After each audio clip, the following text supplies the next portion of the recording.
Good morning. Good morning, believers. Good morning, Israel. JD9 is your word of truth. Welcome back to the channel.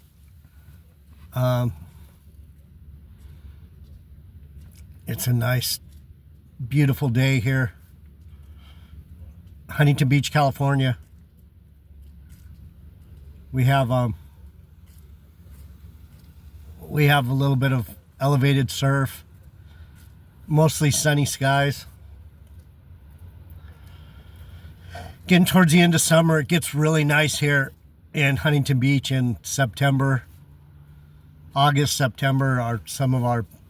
September and October is some of our best weather.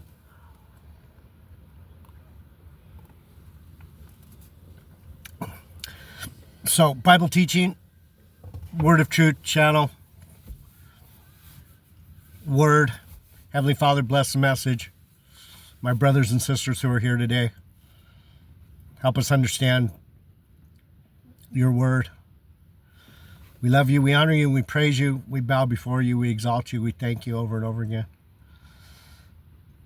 for everything you do, everything you've done, everything you're doing. Amen.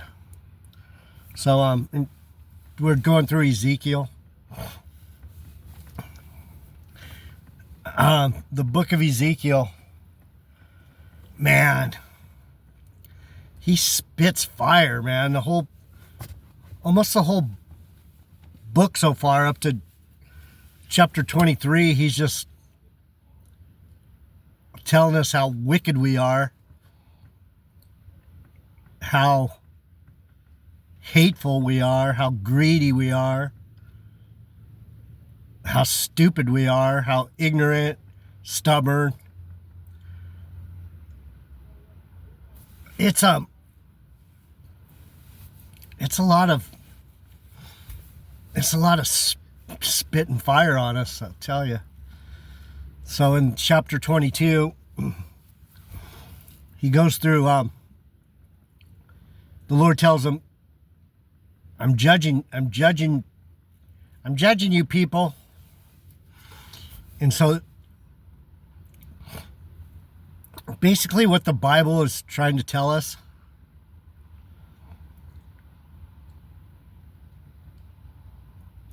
is stop being greedy, stop being stupid, stop being stubborn, stop being hateful, stop it.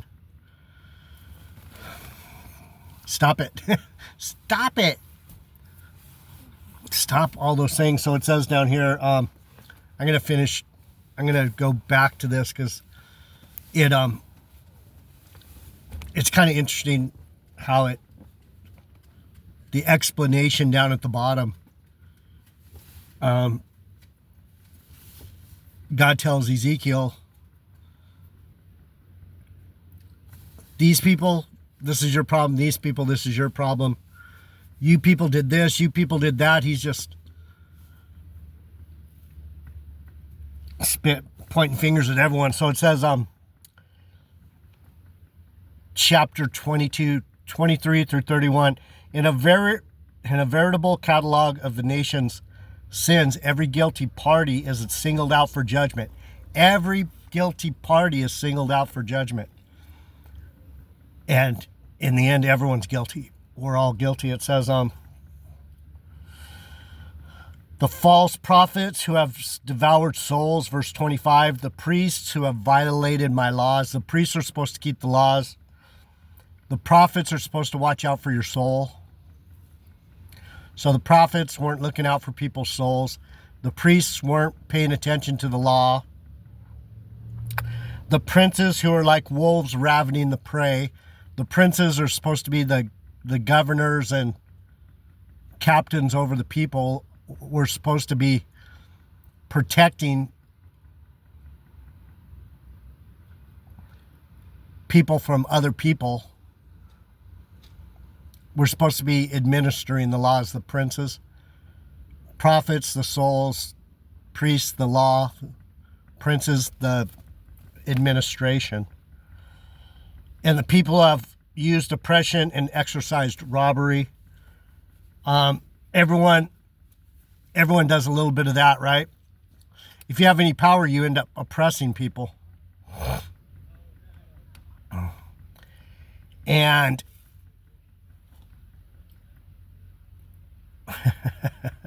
you can rob people by strong-arming them. Robbery is when you hold a gun to someone's head and say, "Give me your watch."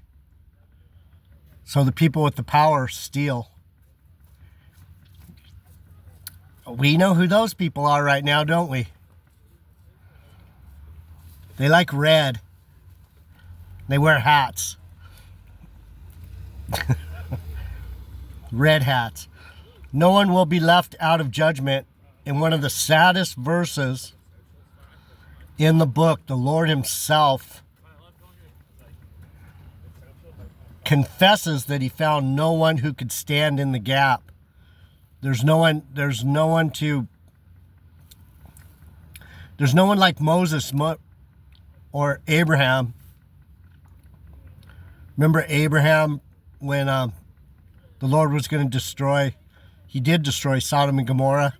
And Abraham says, "Are you going to destroy it if there's 10 righteous people there? What about 8? What about 5? Will you still destroy it if there's 5 righteous people? What about 3? He was standing in the gap because he didn't want any righteous people to be destroyed with the wicked people. So when it says he's looking for someone to stand in the gap, that's someone to plead with the Lord. Don't do this. Don't do it. In one of the saddest verses of the book, the Lord himself confesses he found no one who could stand in the gap to stem the tide that would inevitably,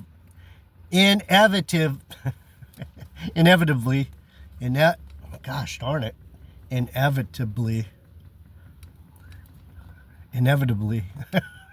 wow, inevitably. I hardly ever use that word. It's kind of a tongue twister for me. Inevitably. To stem the tide that would inevitably bring destruction. Inevitably. So basically what's sad about it is he's saying, just like I say all the time, I tell you guys, there's nothing I can do. I have a lot of spiritual power, but not people think, yeah, if I go to my pastor and he prays over me, I'm going to be fine.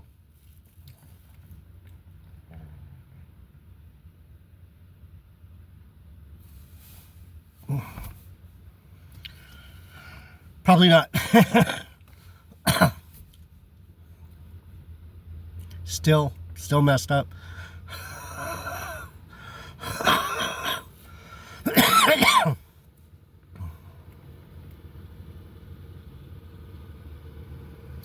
All those years gardening,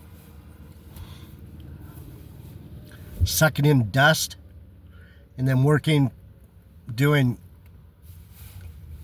electrical work, crawling around in ceilings or under houses. And then, of course, the other things that hit my lungs, not crack. Might as well have been. Marijuana.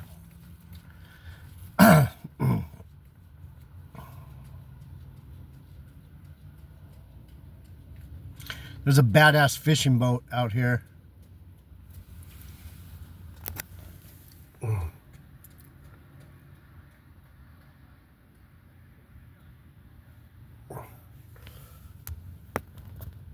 I think they're fishing for bait.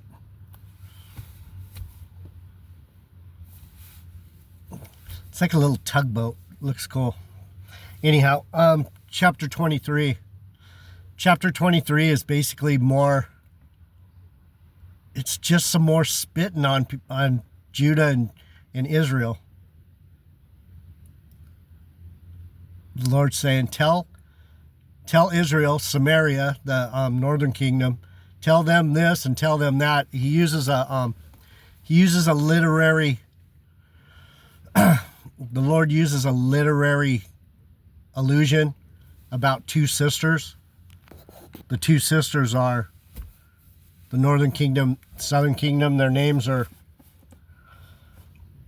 Aholah and Aholibah.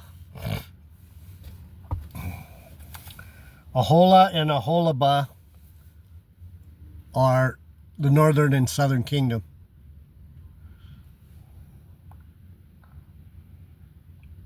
Aholah means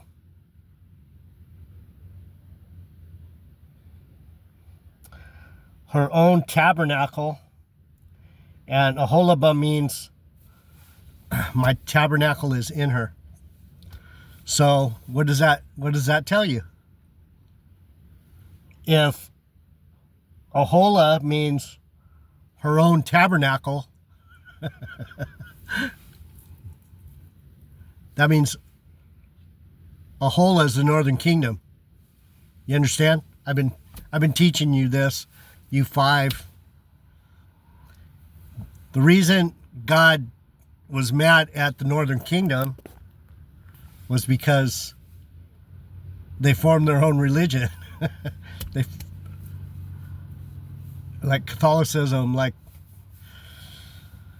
the church that we see today is Aholah, because they formed their own tabernacle.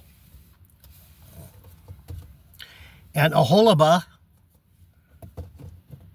means my tabernacle is in her. That's the southern kingdom. I've been teaching you guys this ever since I've started this channel. My people, the God is in me. I'm southern kingdom. I'm Benjamin. So Aholah means you made your own tabernacle, and Aholibah, the southern kingdom, means my house is in you. That's key. It's a key to understanding the difference between the northern and southern kingdom, and the difference between understanding why I am the way I am.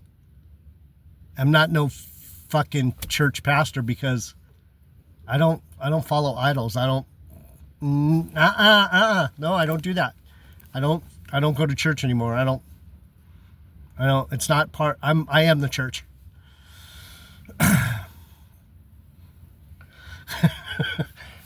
Let me get some coffee. So,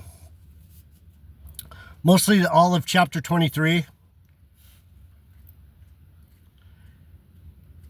we'll read through it. I'll try and read fast, but try and just think about how the northern kingdom did their own thing. They worshipped idols. They basically made their own church. They made they made the churches. And my people, the southern kingdom, we are his church. So anyway, it says, the word of the Lord came. Let me get some coffee.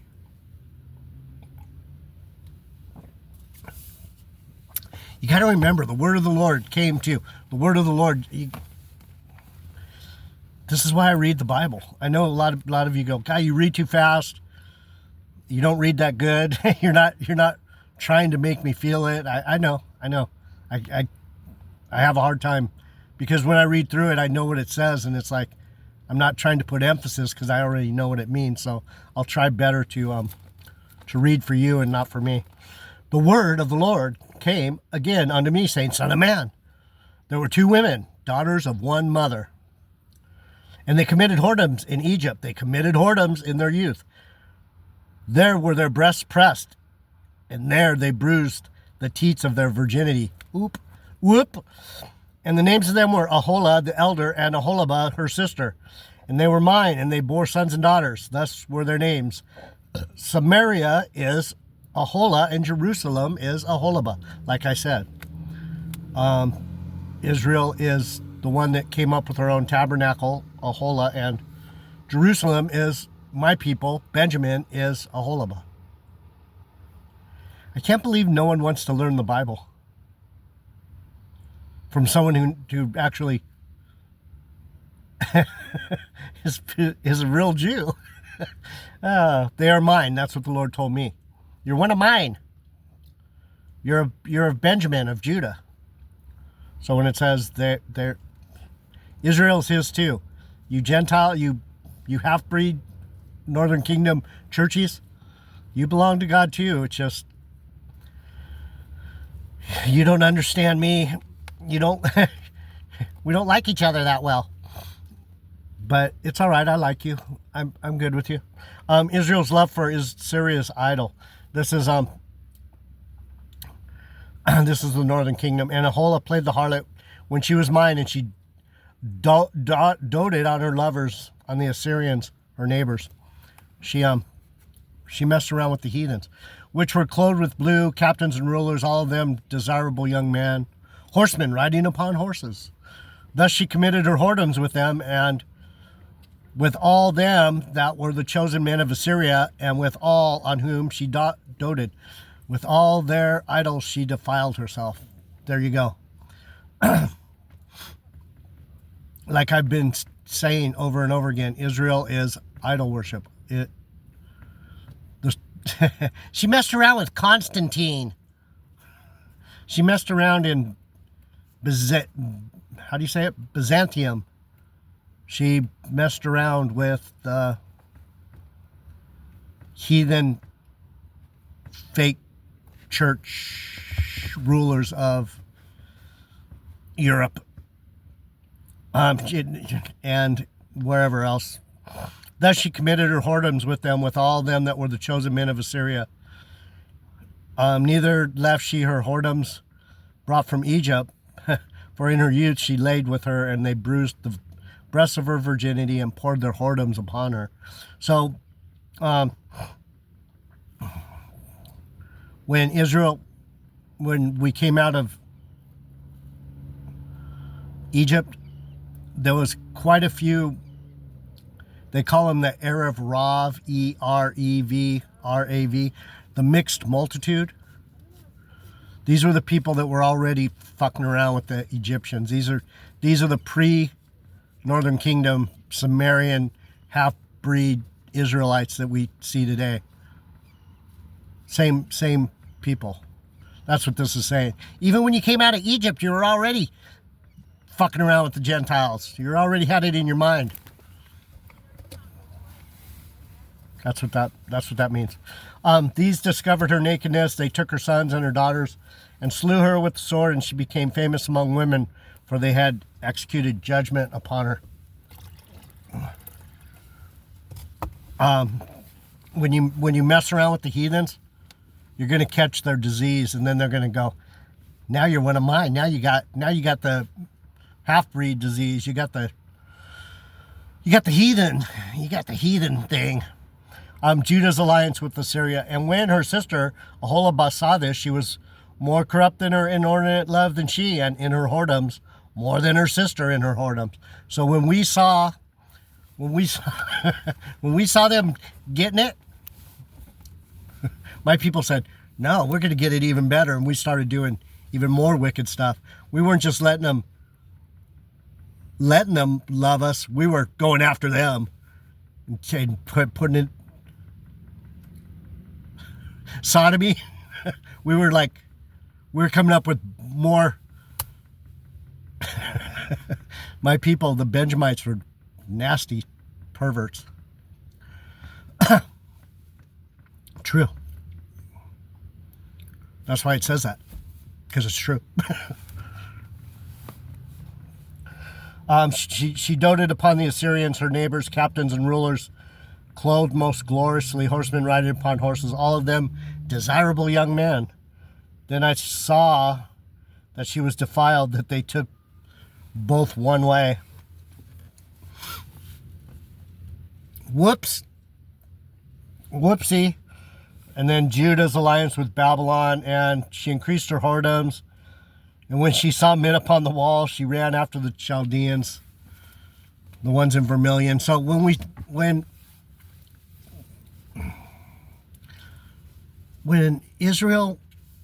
God people seen, that's why I don't go after money or after power. I can't do it. I'm not allowed. I can't I can't I can't find someone, hey, you want to help me build up my channel? I'll I'll say some stuff you want me to say. So I can be famous and I can get why I can't do that. I'm not allowed. That's what this is talking about. JD Nugget, why aren't you a big channel? Why aren't you? Because I can't go after things of the world. And some people, you'd think some people would respect that. You'd think some people would be here going, fuck, this dude's for real. He's not, I know the Bible. But I'm not going to, bing! I'm not going to act like the world to be anything. That's what this is talking about. Anyhow.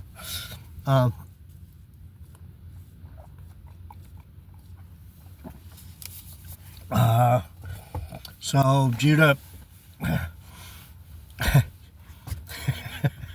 we not only did we mess with the heathens, but we had the power to get messed with by the powerful heathens.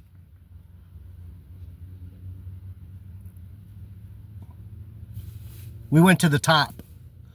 We wanted, if we were going to do this, we were going to do it all the way. We're like, no, we want the king, we want the queen, we want to hang out with the celebrities, right? That's my people, the Benjamites. We'll defile ourselves. You know how how Hollywood gets people to they get them to do all kinds of wicked stuff to make them famous. You have to do rituals. If you want to be a movie star, you have to do sexual rituals and all kinds of. You have to do all kinds of wicked stuff. And I'm not gonna try and play the word game with you, so that you like me. Oh, he knows how to talk. You know, things that embarrass you. What do they call them? Anyway. And the Babylonians came to her into the bed of... Really, asshole? Stop it. And the Babylonians came to her into the bed of love, and they defiled her with their whoredoms, and she was polluted, and her mind was alienated with them. Like I said, I'm not able to do that. I could have been a great clown. They could have made me a star. Back when I was young, they could have made me a star. I had the looks, I had the just enough talent. They could have found some clownish things for me to do, and I could have sold my soul. But I didn't. I can't. I won't. That's how I know that God told me who I am long time ago, and it's come true. I am that guy. I am of Judah and Benjamin, because that's why I never was able to chase after that stuff, even though I could have. He's like, not you, Jeffy, not for you. I gotta stay clean. Anyway, so she discovered her whoredoms and discovered her nakedness. Then my mind was alienated from her, like as my mind was alienated from her sister. Do you guys understand when I talk about the mind? It's the whole thing. It's the whole gist of the Bible is, where is your mind at?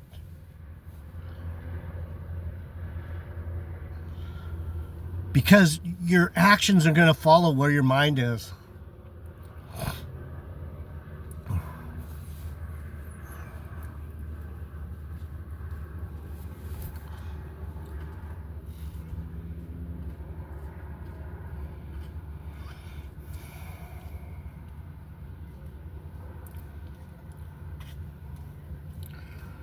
I'll come back. We'll finish chapter 23.